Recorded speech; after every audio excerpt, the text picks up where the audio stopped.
तो डीपीएसपी बहुत बड़ा टॉपिक वैसे नहीं है, लेकिन हम लोग थोड़े टुकड़ों टुकड़ों में देख रहे हैं इसको, टुकड़ों टुकड़ों करके, कि थोड़े फ्रेगमेंट्स करके थोड़ा अच्छे समझ में आए। एक हमने डीपीएसपी पहले देखा कि डीपीएसपी क्या है, तो हमने देखा कि भाई ये आयरलैंड से लिए गए हैं, है ना। और आयरलैंड ने कहाँ से लिए थे? स्पेन से लिए थे, ऐसी बात है।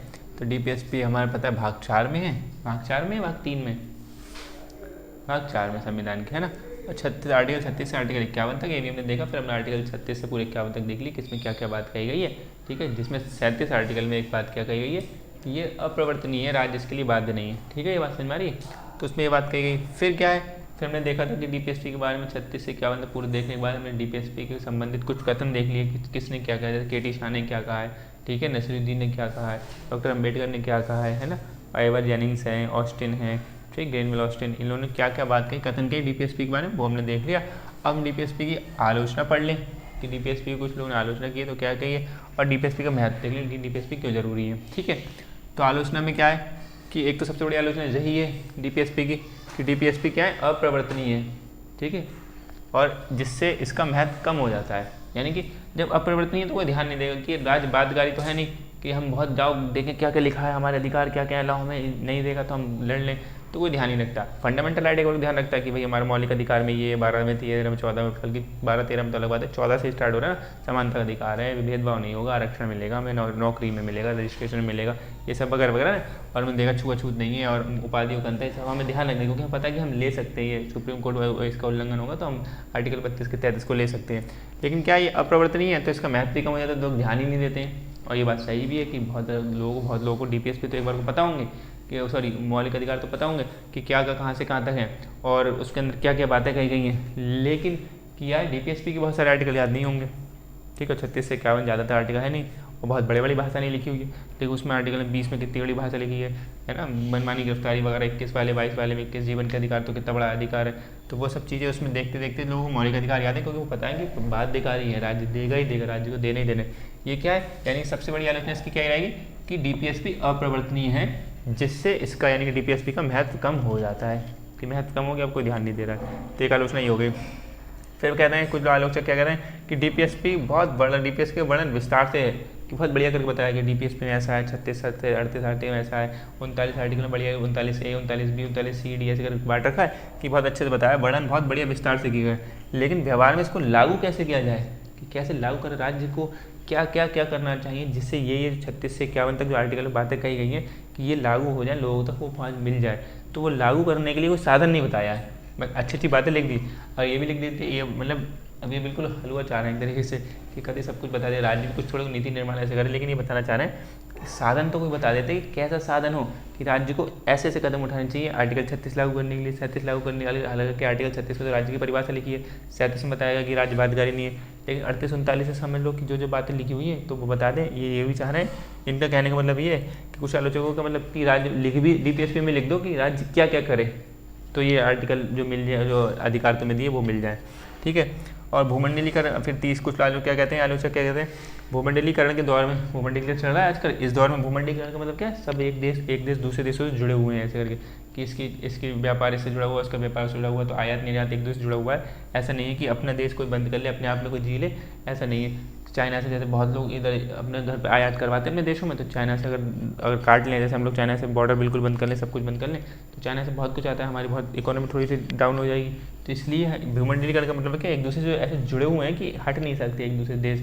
तो भूमंडलीकरण के दौर में डीपीएसपी अप्रासंगिक होते जा रहे हैं। अप्रासंगिक मतलब अब इनका कोई वही महत्व नहीं रह रहा है कि धीरे धीरे कि अब इनका कोई काम ज़्यादा बच नहीं रहा है। क्यों? क्योंकि इनको अगर लागू करना है डीपीएसपी को, डीपीएसपी में जो बातें कही इनके हिसाब से कि डीपीएसपी में अगर कुछ ऐसी बातें कही हैं अगर वो हम लागू कर रहे हैं तो लागू करने पर क्या होता है, अर्थव्यवस्था और राजनीति पर प्रतिकूल प्रभाव पड़ रहा है।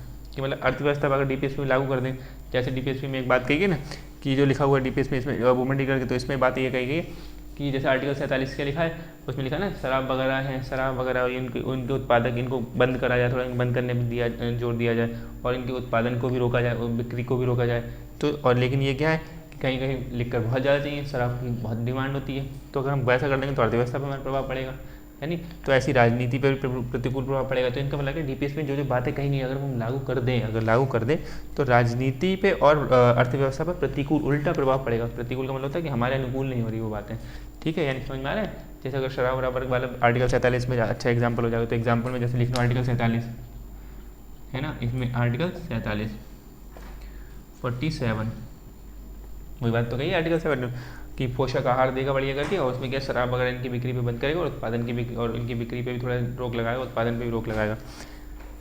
कुछ करें कुछ आर्टिकल्स में, कुछ डीपीएसपी में क्या है कि सांप्रदायिक नजरिए, सांप्रदायिक मतलब समझते हो, सांप्रदायिक मतलब कम्युनल मतलब कि थोड़ा ऐसे कि दो धर्म वर्मों की बात हो रही है बीच में, धर्म आ जा रहा है बीच में और कट्टरता की बात आ रही है, एक दूसरे के पीछे धर्म से लड़ रहे हैं लोग, तो वो सांप्रदायिक की बात आती है कि मतलब एक दूसरे के हित की बात नहीं हो रही है, मतलब जो जनता की मतलब अपने में धर्म को लेकर धर्मावलंबी भी आपस में लड़ जा रहे हैं। तो कुछ आर्टिकल्स ऐसे इनके कहने का मतलब है जिसमें सांप्रदायिक नजरिए की झलक आ रही है। जैसे कि एक एग्जाम्पल आर्टिकल ले लो, आर्टिकल 48, आर्टिकल 48 में क्या लिखा है कि दिखा ना, दुधारू पशु वगैरह सब बात लिखी उसमें आर्टिकल 30 में, और गौवंश की वध की, मैंने गौ गाय माता गाय का ना गाय के वध की बात बना करी गई है। तो गाय के वध के लिए जैसे हिंदू धर्म में गाय को थोड़ा पवित्र माना जाता है और उनके वध की गाय को मतलब काटने के रोकते हुए गाय का वध ना कराया, तो हिंदू धर्म का ऐसा कह रहे हैं कि हिंदू धर्म को यहाँ पे बढ़ावा मिल रहा है। ठीक है, तो यही यहाँ हिंदू मुस्लिम बात आने लगी, हिंदू धर्म की बात आने लगी, तो यानी सांप्रदायिक बात आने लगी। ये कह रहे हैं कि सांप्रदायिक नजरिए की झलक रही कि गौवंश को क्यों आप रोक रहे हो, मतलब या तो लिख दो कि सारे दुधारू पशुओं के वध नहीं होगा, ऐसा लिख दो। आपने सीधे स्पेशली एक गाय शब्द लिखा और उसकी और अन्य दुधारू पशु लिख दिए और बाद में उनके वध को रोका, यानी गाय अपने स्पेशल लिख दिया, और गाय को हिंदू धर्म में पूजनीय माना जाता है। तो यहाँ पे हिंदू की बात आने लगी, तो इसलिए बोले कि इसमें कुछ आर्टिकल्स ऐसे हैं जिसमें सांप्रदायिक नजरिए की झलक दिख रही है, धार्मिक वाली बातें दिख रही हैं। समझ में आ रहा है बात? तो इसका एग्जाम्पल जैसे आर्टिकल 48 हो गया, 48 में तो बात लिखी है और 47 में लिखी है। और कह रहे हैं कुछ डीपीएसपी ऐसे हैं आज़ादी के 7 दशक हो गया, 70 साल से भी ऊपर हो गया आज़ादी के, तो 7 दशकों के बाद भी आज तक लागू नहीं हो पाए हैं। मतलब डीपीएसपी मतलब संविधान तब का बन गया, उसमें डीपीएसपी लिखे हुए हैं, तो डीपीएसपी लिखे हुए हैं तो आज़ादी के 7 दशकों के बाद तक आज तक लागू नहीं हो पाए हैं। ठीक है, तो ऐसे बहुत सारे डीपीएसपी, लेकिन उसमें से एक एग्जाम्पल जो लिख लो जो अभी आजकल बाद ही चला करंट मुद्दा कि आर्टिकल अनुच्छेद 44 समान नागरिक संहिता, समान नागरिक संहिता है ना, वो आज तक लागू होने की बात कर रही है सरकार कि हम लागू करेंगे लेकिन अभी तक लागू नहीं हो पाया। ऐसे और भी आर्टिकल है, लेकिन करंट का मुद्दा ये चल रहा है तो आर्टिकल 44 लिख लो। ठीक है, समान नागरिक संहिता लिखे था ना, यूसीसी वाली बात करी थी। तो कह रहा है कुछ डीपीएसपी अगर बढ़िया नहीं है तो आज तक लागू नहीं हो पाए, तो इसलिए आगे और कैसी दिक्कत पड़ेगी। तो ये तो आलोचना वाले लोग ऐसे कह रहे हैं। ठीक, अब हम थोड़ा मैथ की तरफ बढ़ते हैं। मैथ में क्या कह रहे हैं कि डीपीएसपी क्या है, भारत के सरकार के ना कल्याणकारी कार्यों का आधार है, यानी कि जो भारतीय सरकार है उनके कल्याणकारी कार्यों का आधार है कि यानी कि क्या है कि हमें क्या भारत को कल्याणकारी अगर राज्य बनाना है तो उसमें हमें देखना पड़ेगा कि भारत को कल्याणकारी राज्य बनाएंगे तो हम नीतियाँ कैसे बनाएं। हमने कहा था नीति निर्माण के लिए बता रहे हैं कि स्वरूप देंगे कि राज्य को नीतियाँ कैसी बनानी है। तो यहाँ पर ये बता रहे हैं कि नीतियाँ राज्य को कैसी बनानी है, तो वो डीपीएसपी में बताते हैं, और डीपीएसपी यही उसका उद्देश्य है कि कल्याणकारी राज्य बनाना है।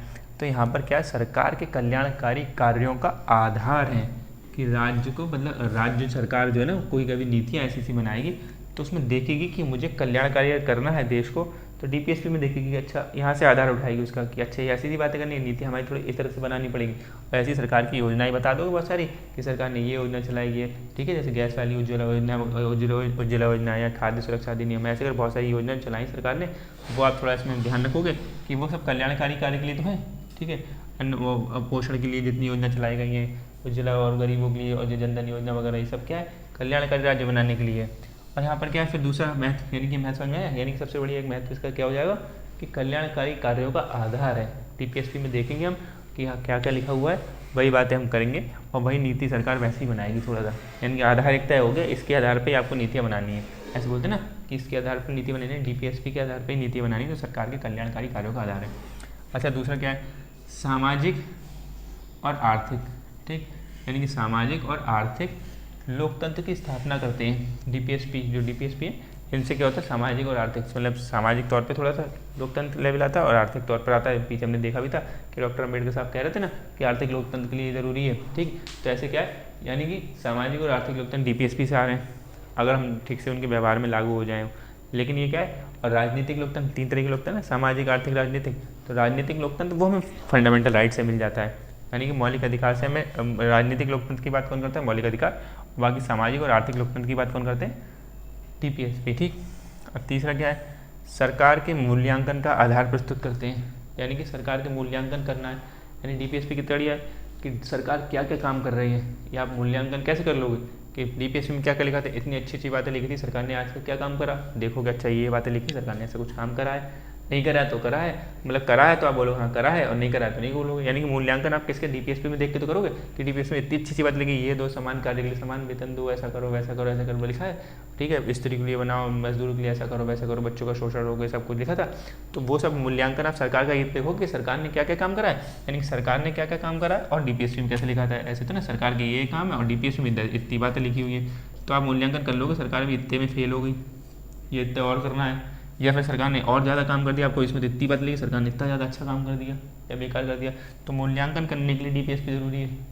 ठीक, ये बात समझ में आ रही। तो ये भी हो गया। अब चौथा क्या है, नीति के अतिवाद से रक्षा करते हैं। ठीक, और अर्थात यानी कि इसका मतलब क्या हुआ, नीति के अतिवाद का मतलब क्या हो गया कि सरकार बदलने पर भी यार कोई नीति एक आ गई है कि सरकार ने एक नीति बना दी, उसके बाद सरकार अगर बदल जाती है 5 साल बाद ना, अगर चुनाव होते हैं तो चुनाव में दूसरी सरकार आ जाती है, तब भी नीति जो पुरानी चल रही है उसकी निरंतरता बनी रहती है, यानी कि वो चलती ही रहेगी। ऐसा नहीं कि सरकार कहेगी अच्छा ठीक है वो सरकार वो नीति लाई थी हम वो बंद कर देंगे, अब हम नहीं लेके आएंगे, हम फिर दूसरी लेके आएंगे, सरकार फिर आ जाए फिर वो बंद कर दी। एक बार जो नीति चल गई वो चल गई, हाँ बीच में थोड़ा बहुत संशोधन होते रहते हैं। ऐसा नहीं कि तुम उस सरकार ने दी नीति अब तुम्हें नहीं देंगे, हम दूसरी नीति देंगे, हम अपने हिसाब से देंगे, ऐसा नहीं है। तो नीति के अतिवाद से रक्षा करते हैं, यानी कि नीतियाँ बार बार रुकेंगी नहीं, नीति एक बार जो बन गई वो चलती रहेगी। हाँ सरकार उसमें संशोधन बार बार कर सकती है अपने हिसाब से, वो समय समय के हिसाब से बात है। ये बात समझ आई। तो ये महत्व हो गया कि नीति अगर कोई बन गई तो यानी जनता के लिए फ़ायदे वाली बात है। डीपीएसपी के हिसाब से नीतियाँ बनाएंगे, ऐसा लिखा है, बनाते हैं नहीं बनाते वो अलग बात रहती है। अब 5वां क्या है, ये सबसे फेवरेट है, ये किसी में डाल दो, चाहे मौलिक अधिकार हो चाहे कोई भी, उसको महत्व में ये डाल दो, भारत के संविधान का दर्शन पाया जाता है। संविधान है बहुत बड़ा, उसमें दर्शन जो संविधान जो मेन बात कहना चाह रहा है वो आप मौलिक अधिकार में भी दिख जाएगी, और संविधान जो मेन बात कह रहा है वो डीपीएसपी में दिख जाएगी, है ना। ठीक है, यानी संविधान का मतलब उद्देश्य मेन क्या है कि जनता तक ठीक ठाक चीज़ें हो जाए, अच्छे से हो जाए, तो वही संविधान का मतलब है, तो वही मौलिक अधिकारों का मतलब है। भाई डीपीएसपी का भी मतलब ये है कि जनता के लिए तो बात अच्छी हो रही है, तो लगभग इसमें अच्छी होती है, यानी कि महत्व में अभी आप ये लिख दोगे कि संविधान का दर्शन पाया जाता है। तो ये बहुत अच्छे से आलोचना और महत्व ध्यान रख लेना, कई बार पूछते हैं लोग और कई बार आ भी जाता है कि डिबेटिंग में कहीं डिबेट करो तो उसमें भी आपको काम में आएंगे डीपीएसपी और मौलिक अधिकार और डीपीएसपी में संबंध देखेंगे। जब हम संबंध देखते हैं, संबंध का मतलब क्या हो जाता है कि संबंध पढ़ेंगे अगर हम, तो इसका मतलब ये नहीं होता है कि अंतर या कुछ भेदभाव, इसमें हम अंतर भी देख लेंगे क्या होते हैं और समानता भी देख लेंगे। यानी कि अगर समानता पूछी जाए तो अलग बात है और अंतर पूछा तो अलग है, लेकिन संबंध पूछा जाए कि इन दोनों के बीच का संबंध क्या है, तो संबंध का मतलब यानी कि अंतर क्या क्या है और समानता क्या क्या है, तो ये दोनों चीज़ें देखी जाती है और एक दूसरे से कैसे कैसे रिलेट कर रहे हैं, यानी कि वही संबंध कैसा है इन दोनों के बीच, तो हम अगली क्लास में वो देखेंगे। ठीक है, ये महत्व आलोचना और महत्व अच्छे हैं, ये ध्यान रख देना। कोई चीज़ समझ में ना आए तो बता पूछो। भूमंडलीकरण समझ में आ गया था, भूमंडलीकरण के दौर में सब लोग जुड़े हुए हैं। सांप्रदायिक नजरिया आर्टिकल 48 ध्यान रख लेना, आर्टिकल 47 में ध्यान रख लेना, इसमें आर्टिकल 44 ध्यान रख लेना, ऐसे बहुत सारे आर्टिकल हैं। ठीक है, और कुछ रह गया अब सुनिए, हम अगली क्लास में वो देखेंगे एफआर और उनके बीच के संबंध। ठीक।